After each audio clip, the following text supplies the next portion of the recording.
નમસ્કાર નમસ્કાર નમસ્કાર મારા વહાલા કોમર્સના ધોરણ 11 ના જે ટૂંક સમયમાં ધોરણ 12 માં આવી રહ્યા છે તેવા વિદ્યાર્થી મિત્રોનું માત્ર ને માત્ર કોમર્સની ગુજરાતની એકમાત્ર channel Vidyakul Gujarati commerce channel પર આપ સૌનું હાર્દિક સ્વાગત છે। બાળકો તમે રાહ જોઈને બેઠા હતા કે સર 12મા ધોરણને આટલી ધુમાધાર જબરજસ્ત જોરદાર તૈયારી તમે કરાવી છે તો અમારા માટે કેમ નહીં। બસ બાળકો હવે તમારું કામ શરૂ થઈ ગયું છે।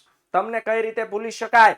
વાર્ષિક પરીક્ષા તમારી આવી રહી છે અને આ તમારી વાર્ષિક પરીક્ષામાં તમે ટોપ કરો। યાદ રાખજો બાળકો, પરીક્ષા કોઈ પણ હોય, બોર્ડની પરીક્ષા હોય કે ધોરણ 11 ની પરીક્ષા હોય, આપણો એક જ લક્ષ્ય હોવો જોઈએ, આપણો એક જ ગોલ હોવો જોઈએ, આપણો એક જ હેતુ હોવો જોઈએ કે હું ટોપ કરું। બસ, અને ટોપ કરવા માટે વિદ્યાર્થી મિત્રો આજે હું તમને આપી રહ્યો છું ટોપ 25 વાયરલ આઈએમપી ક્વેશ્ચન્સ। બસ, હજુ ઘણાની પરીક્ષામાં ઘણો બધો સમય છે, ઘણો બધો એટલે થોડો, કેમ આટલો ટચુકડો સમય છે। આ સમયનો સદુપયોગ કરવાનો છે અને ધડાકા ભડાકા પેપરમાં બોલાવાના છે ભાઈ, ક્યાંય ઘટવું જોઈએ નહીં। આ 25 પ્રશ્નો મારી તોડી ફોડીને ગમે તેમ કરો બાળકો, 25 પ્રશ્નો તમારા જોરદાર જબરજસ્ત તૈયાર થઈ જવા જોઈએ। કોઈ પણ સંજોગોમાં આ 25 પ્રશ્નો તમારે સ્કીપ કરવાના નથી। જેવી રીતે ધોરણ 12 ના વિદ્યાર્થી મિત્રોનો અતૂટ વિશ્વાસ હતો, એવો જ વિશ્વાસ તમારે આ 25 પ્રશ્નો પર રાખવાનો છે। પૂછાશે, ફાઇનલ પૂછાશે, ગમે તે સ્કૂલમાં તમે કેમ નથી ભણતા, દરેક શિક્ષકોના આ 25 પ્રશ્નો ફેવરિટ છે અને છેલ્લે સુધી જોડાયેલા રહેજો, કારણ કે છેલ્લે હું તમને એક સરપ્રાઈઝ આપવાનો છું। ઓકે, આ સરપ્રાઈઝ નો જો તમારે લાભ લેવો છે ને બાળકો, તો છેલ્લે સુધી જોડાયેલા રહેજો અને આ 25 પ્રશ્નો અને સરપ્રાઈઝ આટલું લઈને જાઓ એટલે તમારું કામ પરીક્ષામાં થઈ જશે। ચાલો તો વહાલા 11મા ધોરણના વિદ્યાર્થી મિત્રો, જોઈએ વન બાય વન। પહેલો પ્રશ્ન છે, આર્થિક અને બિન આર્થિક પ્રવૃત્તિ એટલે શું? ઉદાહરણ દ્વારા સમજાવો। આર્થિક પ્રવૃત્તિ એટલે શું? બિન આર્થિક પ્રવૃત્તિ એટલે શું? ઓકે, નાણાંના માધ્યમથી વસ્તુ કે સેવાનો વિનિમય કરવામાં આવે, આર્થિક પ્રવૃત્તિ।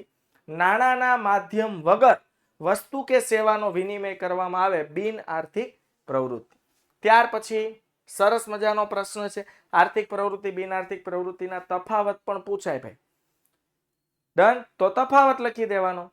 મસ્ત પ્રશ્ન છે ને, વેરી મોસ્ટ ઇમ્પોર્ટન્ટ પ્રશ્ન છે। બીજો પ્રશ્ન પૂછાય, વેપાર અને વાણિજ્યનો તફાવત સ્પષ્ટ કરો। ઘણાને આખું 11મું પૂરું થાય પણ હજી ખબર પડી નથી કે વેપાર એટલે શું સાહેબ અને વાણિજ્ય એટલે શું। ભાઈ, વેપાર એટલે ખરીદ વેચાણની પ્રવૃત્તિ અને વાણિજ્ય એટલે ખરીદ વેચાણની પ્રવૃત્તિને ધક્કો મારવાનું કામ જેનું છે, વેપારને બૂસ્ટ કરવાનું કામ જેનું છે, વેપારમાં નફાકારકતા વધે, વેપાર ફાસ્ટ બને, એ જે કામ છે એને કહેવાય બાળકો વાણિજ્ય। ત્યાર પછી વીમાના સિદ્ધાંતોને કેમ આપણે ભૂલી શકીએ ભાઈ? સંપૂર્ણ ભરોસાનો સિદ્ધાંત હોય, નુકસાન વળતરનો સિદ્ધાંત હોય, મોસ્ટ આઈએમપી છે ભાઈ। સંપૂર્ણ ભરોસાનો સિદ્ધાંત એટલે આપણને વીમા કંપની પર અને વીમા કંપનીને આપણા પર સંપૂર્ણ ભરોસો હોવો જોઈએ। ત્યારબાદ વાત કરીએ બાળકો નુકસાન વળતરનો સિદ્ધાંત। નુકસાન વળતરનો સિદ્ધાંત સમજાવો। હવે નુકસાન વળતરનો સિદ્ધાંત એટલે શું? તો જેટલું નુકસાન થાય વીમા કંપની આપણને એટલું જ વળતર આપશે, યાદ રાખજો। આ છે નુકસાન વળતરનો સિદ્ધાંત।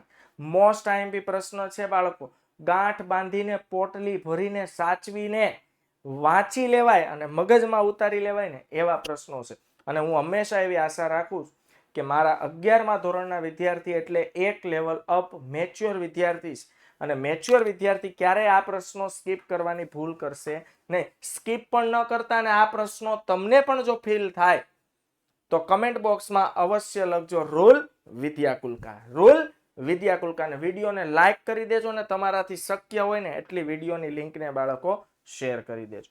ત્યાર પછી વખારના પ્રકારો જણાવી, જકાતની દ્રષ્ટિએ વખારના પ્રકારો વિશે માહિતી આપો।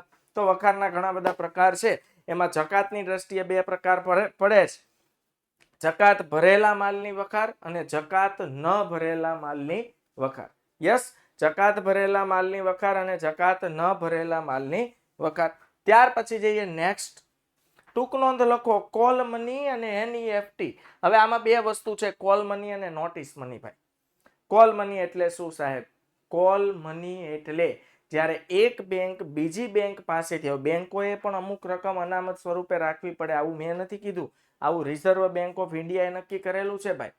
તો બેંકોએ પણ જ્યારે અનામત સ્વરૂપે અમુક રકમ રાખવાની હોય અને આ અનામત કરતા રકમ ઘટી જાય ત્યારે એક બેંકે બીજી બેંકની મદદે જવું પડે છે. તો એક બેંક બીજી બેંક પાસેથી પૈસા ઉછીના મેળવે છે. જો એક બેંક બીજી બેંક પાસેથી એક દિવસ માટે, હાલો, એક દિવસ માટે નાણાં ઉછીના મેળવે તો તેને કોલ મની કહે છે. બસ. તો સર નોટિસ મનીમાં શું ફરક છે? માત્ર ને માત્ર સમયગાળાનો ફરક છે. બંનેમાં એક બેંક બીજી બેંક પાસેથી નાણાં ઉછીના મેળવે છે. નોટિસ મનીમાં સમય મર્યાદા છે 2 થી 14 દિવસ, જ્યારે એક બેંક બીજી બેંક પાસેથી 2 થી 14 દિવસ માટે નાણાં ઉછીના મેળવે છે ત્યારે તેને નોટિસ મની કહે છે.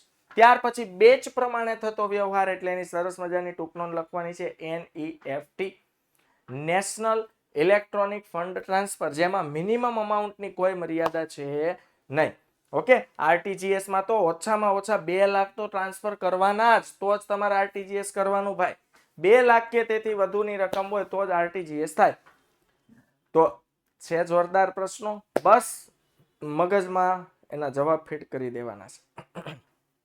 નંબર 7 ખાતેદાર જે તે બેંકની શાખાનો નહીં પરંતુ બેંકનો ખાતેદાર છે. યસ બાળકો, આજે બેંક છે એની ઘણી બધી શાખાઓ હોય છે. તમે જુઓ, હવે સમજો મારું, હું અહીંયા સુરતમાં રહું છું અને સુરતના સરથાણા જકાતનાકા વિસ્તારમાં સમજો કે મારું બેંક ઓફ ઇન્ડિયા બેંકમાં ખાતું છે અને હું હિમાચલ પ્રદેશમાં ફરવા ગયો, મસ્ત સિમલા મનાલીના ઠંડી વાતાવરણ, અને ત્યાં મારે પૈસાની જરૂર પડી, તો હવે ત્યાં પણ બેંક ઓફ ઇન્ડિયા છે. તો બોલો, મારું ખાતું સરથાણા જકાતનાકાની બેંક ઓફ ઇન્ડિયાના બ્રાન્ચમાં છે, પણ મારે પૈસા ઉપાડવા છે હિમાચલ પ્રદેશ મનાલીની બેંક ઓફ ઇન્ડિયાના ખાતામાંથી, તો હું ઉપાડી શકું? યસ, કારણ કે હું માત્ર સરથાણા જકાતનાકા બેંક ઓફ ઇન્ડિયાનો ખાતેદાર નથી, સમગ્ર બેંક ઓફ ઇન્ડિયા, ભારતમાં જેટલી બેંક ઓફ ઇન્ડિયા છે ને એનો ખાતેદાર છે. આ યાદ રાખજો. એટલે ખાતેદાર છે ને જે તે ચોક્કસ શાખાનો નહીં. હું સરથાણા જકાતનાકા શાખા થઈ, એ શાખાનો ખાતેદાર, શાખાનો તો છે જ, પણ એ સમગ્ર બેંક ઓફ ઇન્ડિયાનો ખાતેદાર છે. યસ, બેંક ખાતાના પ્રકારો ખબર છે ભાઈ? બેંક ખાતાના આપણે મુખ્ય 4 પ્રકાર સમજ્યા છીએ. ઓકે, એમાં મુખ્ય 4 પ્રકારમાં આપણે શું જોયું છે? બચત ખાતું, ચાલુ ખાતું, બાંધી મુદ્દતનું ખાતું અને રિકરિંગ ડિપોઝિટ ખાતું. ડન. હવે આપણને ખબર છે વ્યાજ દર, તો ચાલુ ખાતામાં વ્યાજ દરના નામે કશું મળતું નથી, ઉલટાનું જે વેપારીનું ચાલુ ખાતું હોય એને બેંકને ચાર્જ આપવો પડે છે. બચત ખાતામાં તમારા મારા જેવા લોકો પોતાની આવકમાંથી જે બચત કરે છે એ બેંકમાં મૂકે છે, બેંક આ બચત પર નિશ્ચિત સમયે ચોક્કસ દરે વ્યાજ આપે છે. રિકરિંગ ડિપોઝિટ ખાતું છે જેમાં સમય અને રકમ બંને નક્કી હોય. દર મહિને તમે કેટલી ચોક્કસ રકમ ડિપોઝિટ કરશો એ રકમ નક્કી હોય. રિકરિંગ ડિપોઝિટ ખાતું, એમાં પણ તમને ચક્રવૃદ્ધિ વ્યાજ મળે છે.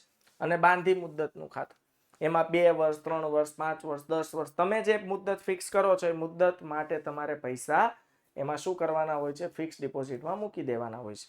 સૌથી વધુ વ્યાજ બેંક ફિક્સ ડિપોઝિટ ખાતા પર આપે છે, યાદ રાખજો, બાંધી મુદ્દતના ખાતા પર. ત્યાર પછી બેંક વ્યાજ આપે છે રિકરિંગ ડિપોઝિટ ખાતા પર, અને ત્યાર પછી બેંક વ્યાજ આપે છે બચત ખાતા પર. ચાલુ ખાતામાં વ્યાજના નામે 0 કાંઈ મળતું છે નહીં ભાઈ. ઘણા કે WWF, એ નથી ભાઈ. WWW એટલે વર્લ્ડ વાઇડ વેબ. આજે બધું કામ ઇન્ટરનેટના માધ્યમથી થાય છે. BPO ની જરૂરિયાતો જણાવો. તો બિઝનેસ પ્રોસેસ આઉટસોર્સની શું જરૂરિયાત છે? જરૂરિયાત છે ભાઈ. અમેરિકા શું કરે છે?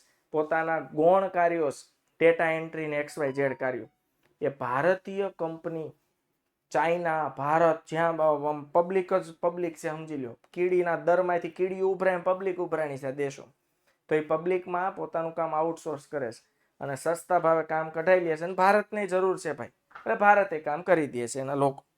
ડન. ઉત્પાદન ચક્ર એટલે શું ભાઈ? સિમ્પલ છે. ઉત્પાદન ચક્ર જો આમ સુદર્શન ચક્ર જેવું હોય ભાઈ. કેવું હોય? સુદર્શન ચક્ર જેવું. હે ભાઈ? હા. કેવી રીતે સાહેબ? સાંભળો, હું સૌથી પહેલા મારી પાસે પૈસા હોય એટલે મારું મૂડી રોકાણ થયું. પૈસામાંથી મેં કાચો માલ લીધો, યસ. કાચા માલમાંથી મેં તૈયાર માલમાં રૂપાંતર કર્યું. તૈયાર માલ મતલબ ફિનિશ ગુડ્સ કમ્પ્લીટ થઈ ગયો, માર્કેટમાં માલ વેચવા માટે મોકલો. માલ વેચો એટલે વળી પાછા પૈસા આવ્યા. બોલો, આ પૈસા આવી જાય એટલે દુકાન હકેલ લેવાની હોય, ધંધો બંધ કરી દેવાનો હોય? નેવર. જે પૈસા આવ્યા એમાંથી નફો હું સાઈડમાં કરીશ, વળી પાછા જે પૈસા આવ્યા એમાંથી કાચો માલ ખરીદીશ, કાચા માલમાંથી તૈયાર માલમાં રૂપાંતર કરીશ, તૈયાર માલને પાછું વેચાણ માટે બજારમાં મૂકીશ, વેચીશ એટલે વળી પાછા પૈસા આવશે ભાઈ. આને કહેવાય ઉત્પાદન ચક્ર. સરર સરર મારું ચક્ર ડોળું ચાલે, ફર્યા કરે ભાઈ, ઉત્પાદન ચક્ર. ડન. ચાલ, ઈ કોમર્સના સફળ અમલીકરણ માટે જરૂરી સાધનો જણાવો. સૌથી મોટામાં મોટું સાધન છે ઇન્ટરનેટ. ત્યાર પછી ક્રેડિટ કાર્ડ ને, ડેબિટ કાર્ડ ને, મોબાઈલ ને, લેપટોપ ને, કમ્પ્યુટર ને બધું આવે, પણ સૌથી મેન ઇન્ટરનેટ હોવું જોઈએ, નહીતર ઈ કોમર્સ કઈ કામનું છે નહીં મળે. ઓકે. નંબર 13, ભાગીદારી પેઢીનો અર્થ આપી તેની લાક્ષણિકતાઓની યાદી આપો. 3 શબ્દો જુદા છે, મગજમાં રાખજો. ભાગીદાર, ભાગીદારી અને ભાગીદારી પેઢી. નંબર 14, વૈયક્તિક માલિકી એ ધંધાની તાલીમ શાળા છે, સમજાવો. અને નંબર 15, હિન્દુ અવિભક્ત કુટુંબનો અર્થ આપી તેની લાક્ષણિકતાઓ સ્પષ્ટ કરો. ત્યારબાદ બેબીનું બેબી નહીં ભાઈ, શું છે? સેબી. બાળકો, આ વિડીયોને છેલ્લે સુધી જોજો. એક પણ પ્રશ્નને મિસ નથી કરવાનો, વ્યવસ્થિત સમય કાઢીને વાંચી લેવાનો છે. અને જેટલા પણ વિદ્યાર્થી મિત્રો આ વિડીયોને જોઈ રહ્યા છે, આ વિડીયોને ખાસ અને ખાસ બાળકો શેર કરજો, વિડીયોની લિંકને શેર કરજો. અને જો હજુ સુધી તમે Vidyakul Gujarati commerce channel subscribe નથી કરી તો ભૂલ કરીશ, સબસ્ક્રાઇબ કરી લેજો. સેબીનું પૂરું નામ છે securities and exchange board of India. Number 17, કંપનીને આર્થિક વિકાસનું એન્જિન શા માટે કહે છે? યાદ રાખજો, આજે જો આપણી સરકાર છે અત્યારે ઉદ્યોગ ધંધાનો વિકાસ થાય ને એના પર બહુ પ્રાધાન્ય આપે છે. સ્વાભાવિક છે, દેશના ઉદ્યોગ ધંધાનો વિકાસ થશે, લોકોને રોજગારી મળશે, એનું જીવન ધોરણ સુધરશે, આવક વધશે, પૈસા ખર્ચશે, માર્કેટમાં, ઇકોનોમીમાં નાણાંનું ચક્ર ફર્યા કરશે, અને એટલા માટે દેશનો વિકાસ થાય. એટલે કંપની છે ને એને આર્થિક વિકાસનું એન્જિન કહે છે. ટ્રેનના ડબ્બા એમને ન ચાલે ભાઈ, એન્જિન જોઈએ. એમ દેશ એમને ન ચાલે, દેશ ચલાવવા માટે પૈસા જોઈએ, અને પૈસા આવે ક્યાંથી? કંપનીઓ પાસેથી. એટલે કંપની છે ને, હા, આર્થિક વિકાસનું એન્જિન છે. સહકારી મંડળીને લોકશાહીની તાલીમ શાળા શા માટે કહે છે? ત્યારબાદ તફાવત આપો, ખાનગી કંપની અને જાહેર કંપની. નંબર 20, કંપનીનો અર્થ આપીને તેની લાક્ષણિકતાઓ સમજાવો. કંપનીનો અર્થ આપી તેની લાક્ષણિકતાઓ સમજાવો. ચાલો, નંબર 21, છેલ્લા 5 પ્રશ્નો. પછી તમારા માટે સરપ્રાઈઝ રિવીલ કરવાના છું. ઠોકો લાઈક, આ સરપ્રાઈઝ માટે થઈ જાય લાઈક બાળકો. ખાતાકીય સંચાલન એટલે શું? ઉદાહરણથી સ્પષ્ટતા આપો. વૈશ્વિક સાહસોની લાક્ષણિકતાઓ જણાવો. વૈશ્વિક સાહસોની શું લાક્ષણિકતાઓ છે? ત્યાર પછી જાહેર ક્ષેત્રના 3 સ્વરૂપોના નામ આપો.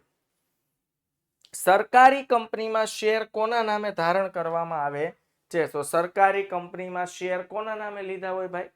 ઓકે. સ્વેટ ઇક્વિટી શેર કોને કહેવામાં આવે છે? જોરદાર પ્રશ્નો છે સાહેબ, પરીક્ષામાં પૂછાય ને તેવા પ્રશ્નો છે, મિસ ના કરતા પ્લીઝ. ઓકે, જો ઉતાવળ થઈ ગઈ ભાઈ. બોનસ, સરપ્રાઈઝમાં બોનસ છે ભાઈ. યસ, તમને એમ થાય સર શું બોનસ? કેટલા સવાલનું મેં પ્રોમિસ કર્યું હતું, યાદ રાખો, 25. બોનસમાં બાળકો 5 સવાલ આપું છું.